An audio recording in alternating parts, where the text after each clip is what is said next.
Aleppo adalah kota di Suriah yang menjadi padang kurusetra atau battleground perang antara ISIS dan tentara Assad Suriah. Pasukan pemerintah Suriah untuk membuat ISIS mundur dan mengambil kembali Aleppo menggunakan strategi bumi hangus. Kita melihat Ukraina sekarang. Apakah Rusia menggunakan taktik yang sama dalam invasi kali ini? Menjadikan Ukraina Aleppo-nya Eropa. Apakah pelajaran yang bisa diambil bagi Indonesia yang secara geostrategi harus memiliki pandangan tajam ke depan? Karena mungkinkah malah Indonesia ke depan jadi Ukrainanya Asia Tenggara. Banyak pejabat Indonesia yang masih belum paham arti perang di Ukraina dan bagaimana memanfaatkan perang militer tersebut untuk kepentingan bangsa. Aslinya mungkin karena darah pejabat yang menjabat di banyak jabatan politik darahnya belum NKRI utuh, karena memang mungkin belum pernah mengikuti keilmuan Lemhanas atau tidak mengikuti penataran P4 dengan benar dulunya. Mungkinkah begitu? Siapa yang tahu? Kita melihat lebih rinci lagi sekarang tentang posisi Indonesia secara geografis.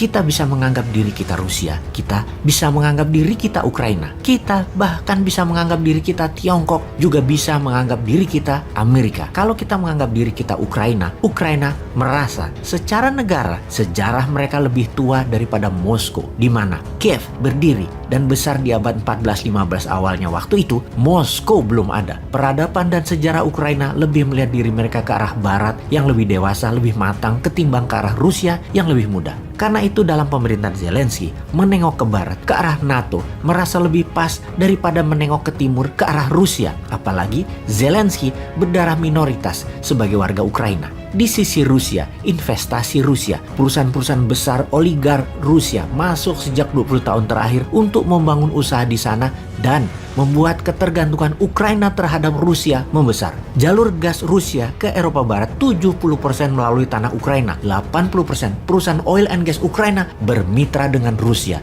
Industri pertahanan Ukraina adalah kerjasama dengan Rusia. Semua ini Rusia pasang adalah untuk Ukraina selalu menjadi buffer country, benteng terdepan Rusia terhadap ekspansi NATO. NATO itu ibarat tentara Belandanya VOC. VOC dagang dengan perlindungan dan kekejaman militer tentara Belanda ke daerah koloni. Dimajukan tentaranya dulu, baru dicaplok ekonominya. Itulah strategi NATO sama dengan VOC. Buktinya Eropa Timur ex-Soviet sudah 12 negara dicaplok NATO. Dalam 15 tahun terakhir hanya tersisa 2 negara yaitu Belarusia dan Ukraina untuk Rusia bisa pegang. Belarusia sudah aman di genggaman Rusia. Ukraina di zaman Yanukovych aman, namun sejak 2014 mulai gerah Rusia terhadap Ukraina. Puncaknya Presiden Zelensky 2019 yang memang terang-terangan pro NATO dan mau bergabung dengan EU atau Uni Eropa. Bahkan bersiap menggunakan mata uang euro untuk memperlancar usahanya tersebut. Zelensky mengkriminalisasi lawan politiknya dan banyak memenjarakan orang-orang oposisi pro Moskow. Secara ekonomi, perlahan mempersulit investasi Rusia di Ukraina diganti perlahan dengan perusahaan-perusahaan Eropa Barat, Inggris, dan Amerika. Rusia asli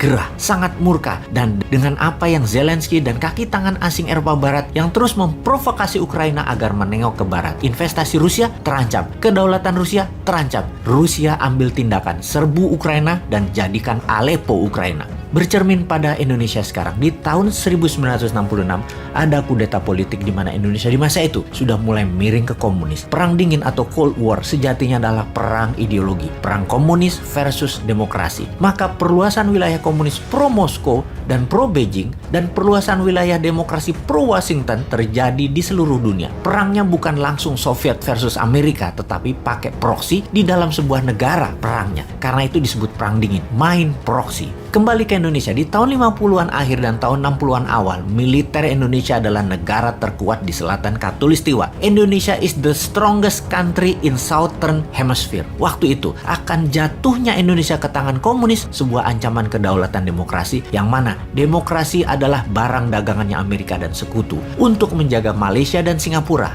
aman di tangan Inggris. Bahkan New Zealand dan Australia aman dipegang Inggris. Filipina aman dipegang Amerika. Waktu itu, Indonesia, Amerika tidak pegang, Inggris nggak bisa pegang. Sementara PKI sudah merasuk di sekitar istana. Di sekeliling presiden seumur hidup, Pak Karno. PKI sejak tahun 50-an menguasai aset-aset nasionalisasi perusahaan milik Belanda sebagai cikal bakal BUMN di Indonesia. Finansial organisasi komunis ini cukup makmur sehingga berani meminta izin ke Bung Karno untuk membangun angkatan kelima alias petani diminta boleh pegang senjata. Maka di dalam negeri Indonesia waktu itu terjadi pergumulan hebat antara partai berbasis agama dan gerakan massa berbasis agama. sama dengan gerakan ideologi komunis yang dekat dengan lingkar istana. Puncaknya, PKI bergerak mengkudeta, dan inilah masa yang ditunggu Amerika tentunya. Gunakan kekuatan angkatan darat menghantam PKI. Kita tak perlu lanjutkan, sisanya sejarah, di mana di bawah Pak Harto dan militer kendali dipegang selama 32 tahun. Indonesia menjadi di bawah kendali Amerika juga. Karena jarak yang jauh saja dari Amerika, maka Indonesia tidak diinvasi oleh Amerika. Kalau Indonesia itu kayak Meksiko aja, wis jadi Ukraina Indonesia di tahun 1966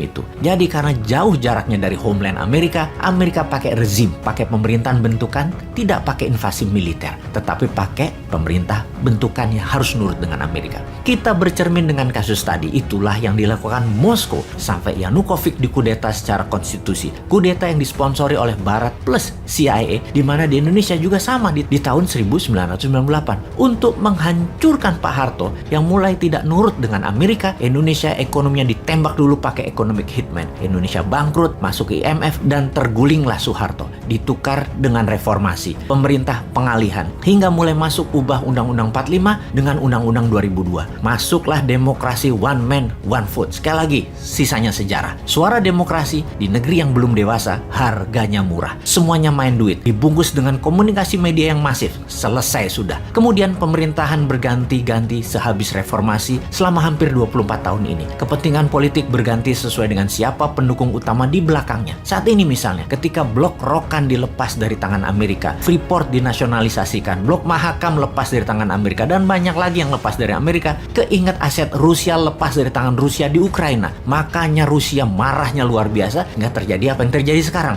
Untungnya Indonesia sekali lagi jauh dari Amerika. Kalau dekat, sudah diinvasi. Jadi, kalau jauh bagaimana? Katanya akan dicarikan yang pro Amerika dan akan dibuat jadi pemimpin, namun harus geser dari Tiongkok ke Amerika. Apakah benar akan begitu nantinya Indonesia? Pertanyaannya sekali lagi, siapakah Zelensky-nya Indonesia nanti? Apakah diam Eropa Barat, baca Tiongkok ya, di Indonesia nantinya? Akankah selamanya Indonesia pejabatnya yang berkuasa harus pakai sponsor asing seperti yang sudah-sudah? Waduh, jangan sampai Indonesia jadi Ukraina deh. Kapankah Indonesia menjadi negara yang rakyatnya tidak bisa dibeli, juga pejabatnya tidak bisa dibeli?